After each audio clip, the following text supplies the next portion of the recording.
Jadi kita memilih sistem organik ya karena kita tahu bahwa manusia itu membutuhkan makanan yang sehat dan bergizi. Saya mendapati beberapa teman makanannya tidak jorok ya, mereka makan sayur mayur dan buah-buahan tapi terkena kanker. Kenapa? Karena sudah pasti bukan karena buah dan sayurnya, tapi cara pengolahannya, cara bertaninya yang salah. Jadi kami bertani organik karena kami punya kecintaan terhadap negeri ini. Karena kita menjual sayur organik itu per packnya itu hanya Rp5.000. Kami punya sebuah prinsip, everyone can be organic. Semua masyarakat bisa memakan sayur organik.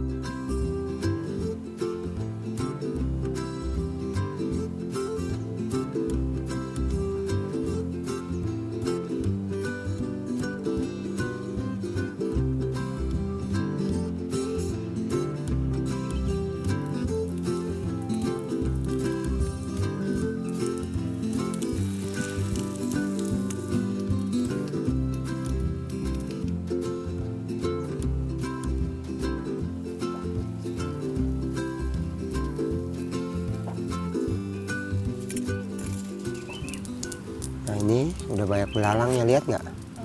Belalang kecil. Lihat nggak belalang tuh?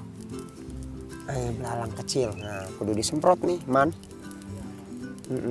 Udah banyak soalnya. Biasanya bawang putih. Karena kan mau panen kan? Ya kalau mau panen bawang putih atau air itu. Air mimba. Supaya bisa diusir doang.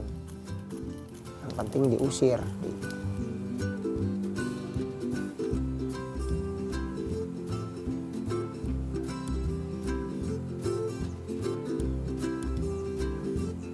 Kita sedang berada di One Home Farm yang berlokasi di Gria Katulampa, Bogor Timur, Kota Bogor. Kebun yang ada seluas 5.000 meter persegi. Ya, kita menanam sekitar 400 jenis tanaman, baik buah, sayur, dan herbal. Kita punya 8 blok dan sekarang kita ada di blok yang ketiga. Yang ada di kebun ini yang ditanami berbagai macam jenis sayur mayur.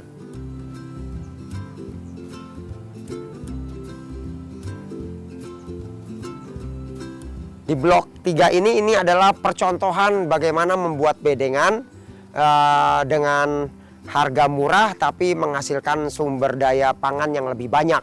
Makanya kalau kita lihat di sini semuanya pakai pembatas, ada yang dari beton ya, ada yang dari ban, ada yang dari kayu-kayu. Ya ini adalah memakai sisa-sisa bahan bangunan yang ada dan sisa-sisa kayu yang ada dengan tujuan ini menjadi contoh bahwa kita nggak perlu lagi macul, nggak perlu lagi menggarpu, ini hanya tinggal memberikan media tanam tambahan di setiap bedengan yang ada.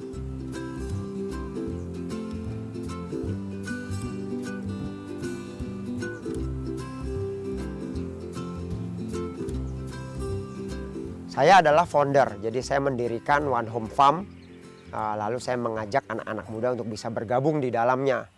Ya, kenapa saya membentuk One Home Farm? Karena lahir dari idealisme bagaimana melihat dunia pertanian sekitar 10 tahun yang lampau. Ya, bagaimana ada satu yang sebetulnya aneh, misterius, tapi itu adalah kenyataan di negeri ini. Bahwa petani itu menanam segala sesuatu yang dibutuhkan oleh manusia untuk hidup. Tapi si produsen penghasil ini sendiri hidup dalam garis kemiskinan. Hal itulah yang mematik, yang men-trigger kami ya, dan mengembangkan dunia pertanian.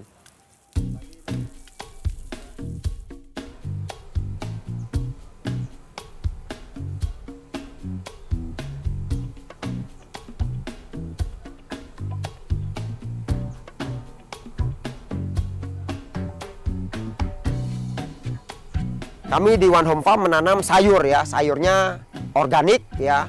ada beberapa jenis sayur. Lalu kita juga punya beberapa tanaman buah langka. Juga kita punya beberapa jenis tanaman obat, tanaman herbal yang berguna buat kesehatan. Sekarang kita akan berkeliling melihat apa saja yang ada di kebun One Home ini.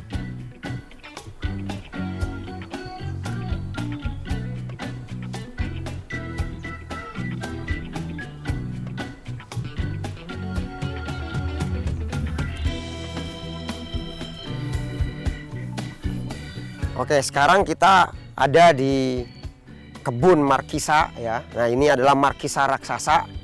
Nah, ini adalah salah satu koleksi di kebun One Home.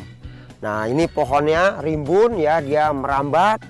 Nah, kita coba cari buahnya. Buahnya itu satu butir bisa sekitar 4-5 kg. Nah, ini kita mendapatkan yang sudah masak ini. Nah, sebesar ini. Inilah buahnya. Namanya Markisa raksasa kita sebut. Markisa raksasa ini berasal dari Brazil, Argentina. Hanya ini sudah lama dikembangbiakan di Pulau Sumatera. Jadi dipakai untuk bahan dasar pembuatan sirup Markisa. Nah, sekarang kita akan menuju ke zaitun. Tanaman Timur Tengah tapi tumbuh di Kota Bogor.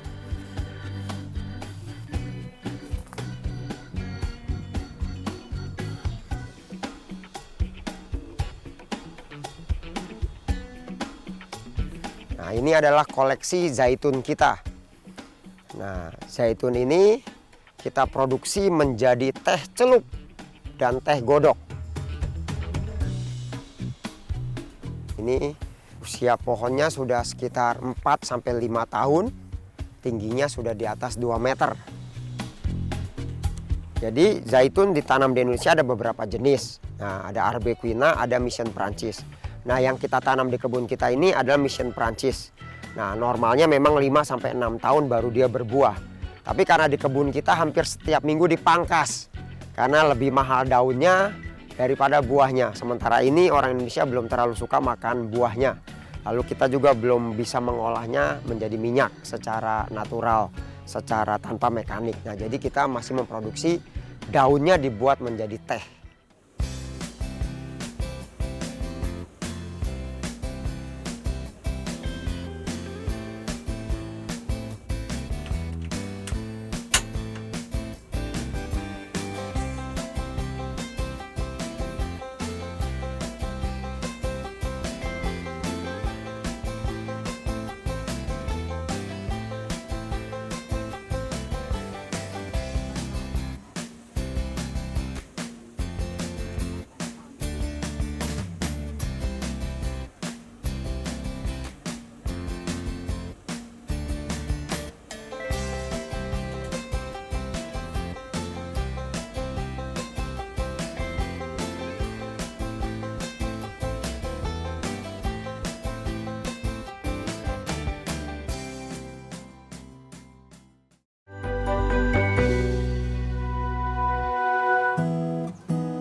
Ini adalah beberapa koleksi kita. Kita sudah punya kurang lebih 200 lebih pohon abiu.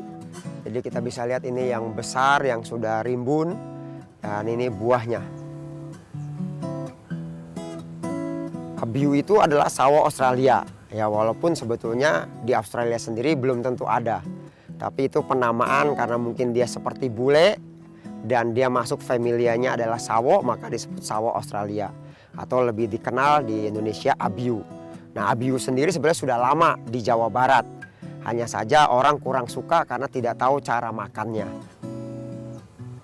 Jadi kalau kita mau panen abiu, kita memastikan bahwa 80-90% dia sudah kuning. Nah, ini ada beda ya, ini kuning tapi masih dominasinya hijau. Nah, kalau yang ini sudah bisa kita panen sebetulnya. Karena dominasinya sudah kuning. Inilah cara manennya, sebenarnya sederhana saja, hanya kita tinggal putar. Ya, ini Nah, kita tunjukkan. Nah, ini abiu itu bisa satu butirnya mencapai 600 sampai 800 gram. Ya, nah, tapi ini mungkin karena kita sudah lebih sering banyak berbuah dan dipetik terus, jadi rata-rata itu 1 kilo bisa isi 4 atau isi 5. Nah, kita akan peragakan cara makan buah abiu yang benar. Karena selama ini masyarakat tidak tahu cara makan buah abiu yang benar. Saya akan buka. Ya, pertama-tama kita akan belah 2. Jadi kita potong. Ya seperti ini. Ya. Nah, sampai bagi 2. Inilah penampakan abiu. Jadi buah abiu kita makannya seperti makan puding. Harus dengan sendok, lalu kita mulai kerok buahnya, tidak perlu sampai ke dasar. Nah, baru kita makan. Ini berguna sekali untuk kesehatan pencernaan kita dan mencegah serta mengobati panas dalam.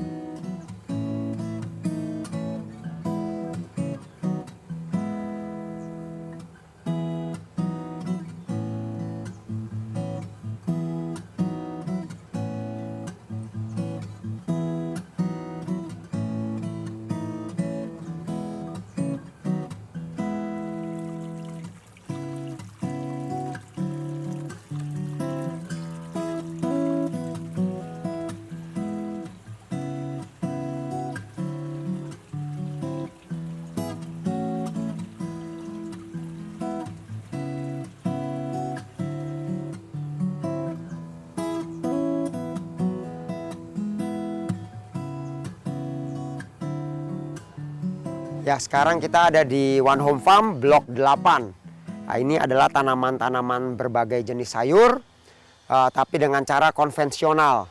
Jadi kita mempergunakan bedengan-bedengan langsung di tanah, ya, dengan sistem dipacul, digemburkan, lalu dibentuk menjadi bedengan-bedengan.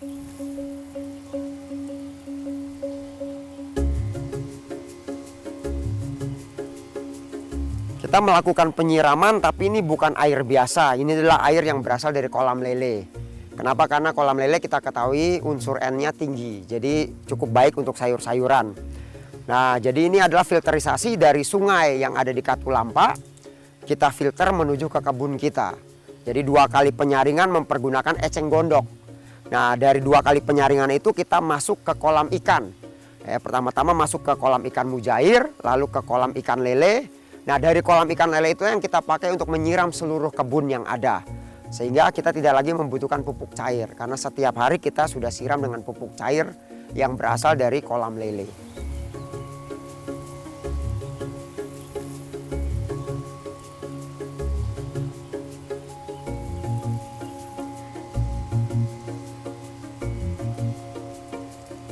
Jadi kita memilih sistem organik, ya, karena kita tahu bahwa manusia itu membutuhkan makanan yang sehat dan bergizi. Ya, hari-hari ini kita mendapati ada berbagai macam jenis penyakit yang akhirnya membutuhkan banyak uang dan banyak obat juga belum tentu menyembuhkan. Nah, akhirnya itu karena apa? Karena pola makan. Nah, banyak orang berkata sekarang kita hidup sehat. Tapi nanti dulu hidup sehat kita harus mulai bertanya, itu sayur, itu ubi, itu pisang berasal dari mana? Saya mendapati beberapa teman makanannya tidak jorok, ya. Mereka makan sayur mayur dan buah-buahan tapi terkena kanker. Kenapa? Karena sudah pasti bukan karena buah dan sayurnya, tapi cara pengolahannya, cara bertaninya yang salah. Nah, dari situ kami membuat sebuah kesepakatan bahwa kami akan bertani secara organik, dari alam kembali kepada alam. Dengan satu prinsip, kalau kita jaga alam, alam jaga kita.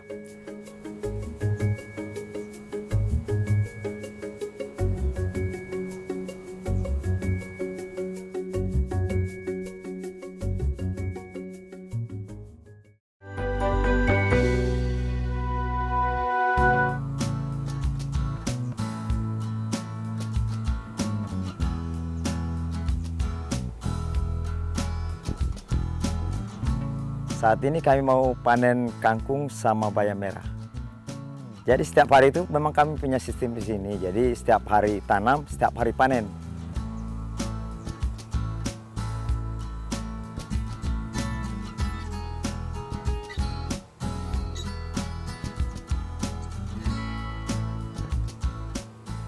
Untuk penjualannya saat ini kami jualnya area Jabodetabek. Pakai pengiriman yang 1 hari sampai. Ya, memang kami sistemnya organik dan sayur organik yang kami jual tidak kemahalan seperti yang ada di pasaran saat ini, seperti yang ada di supermarket. Harga jual kami cukup terjangkau bagi kalangan menengah ke bawah. Dan kurang lebih seperti ini, harga 5.000, isi 200 gram.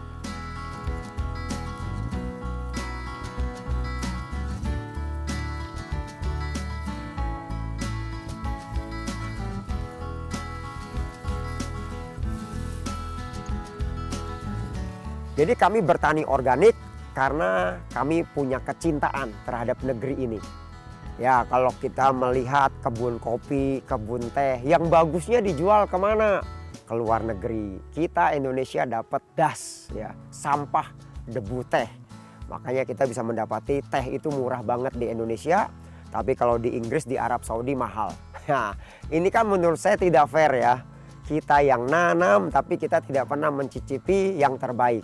Jadi dari situ memantik, wah kenapa kok bangsa kita selalu menikmati yang lungsuran, yang bekas, yang tidak layak sebetulnya. Justru yang bagus-bagus itu dikirimnya ke luar negeri. Dari situ kami menanam organik, kami punya sebuah prinsip, everyone can be organic. Kenapa? Kami ingin yang bisa makan sayur organik itu bukan orang kaya doang, bukan orang sukses doang, tapi semua masyarakat bisa memakan sayur organik. Karena kita menjual sayur organik itu per packnya itu hanya Rp5.000. Jadi siapapun bisa beli sayur organik di One Home. Ya, karena sangat murah, sangat terjangkau, sekeluarga bisa makan sayur organik. Jadi kita punya moto, semua orang bisa jadi organik.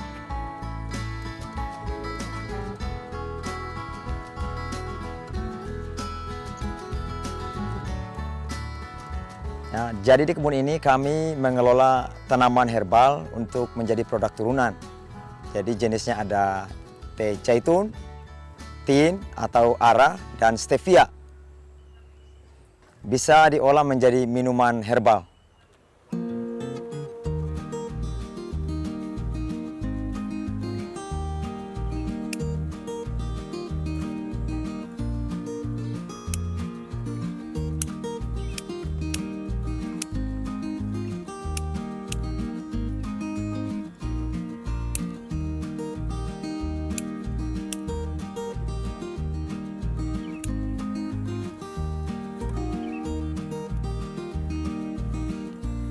Nah, setelah kita panen daun zaitun, nah kita akan petik daunnya satu persatu seperti ini.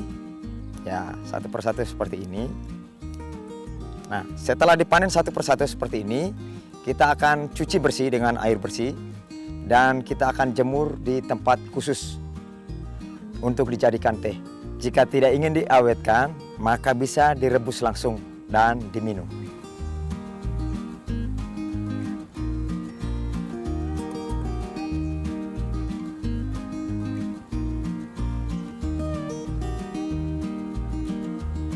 Jadi kita sekarang punya pabrik teh celup sendiri. Ya, sudah memproduksi beberapa teh celup mulai dari teh stevia, teh tin, teh mulberry, teh zaitun. Nah, itu kita buat menjadi teh celup ataupun teh godok. Jadi kita bisa memproduksi beberapa jenis produk turunan dari hasil pertanian yang sudah ada di kebun ini. Akhirnya dari produksi itu yang pertama kita bisa juga mengawetkan ya hasil-hasil produksi pertanian kita. Yang kedua, meningkatkan ya nilai jual dari setiap produk yang kita punya. Nah, dari situlah makanya idealisme itu penting. Ya, tanpa idealisme ya kita akhirnya hanya ngasal ngikutin orang-orang yang bertani di kiri kanan kita. Tapi dengan idealisme kita punya fokus, punya sasaran, tujuan yang jelas, dan kita ingin juga sesuatu yang berbeda. Nah, perbedaan inilah yang akan menghasilkan terobosan-terobosan baru di dunia pertanian.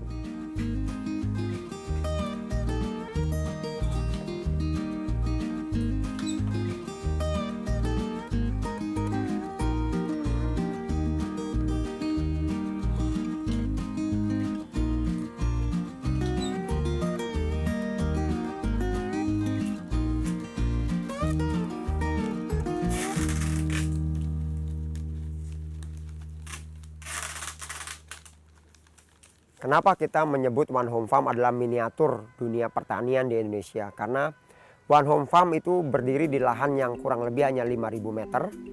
Lalu kita menanam berbagai ragam jenis tanaman dalam satu lahan yang sama. Lalu kita mengintegrasikan antara peternakan dengan pertanian. Lalu kita juga memberikan edukasi kepada para petani bagaimana dari hulu mencapai hilir. Sehingga kita bisa memiliki produk dari kebun sendiri yang bernilai jual tinggi dan akhirnya kita bisa memperoleh kesejahteraan secara bersama-sama.